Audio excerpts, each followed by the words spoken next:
ఒక పక్క ఆ కుర్చీ కోసం మొత్తం ఖాన్సార్ యుద్ధం చేయడానికి సిద్ధమయ్యారు. ఇంకో పక్క వేల మంది శౌర్యాంగులు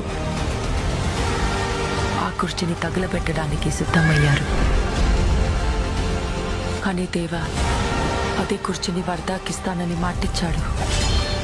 కానీ దాని మీద కూర్చునే హక్కు దేవాది.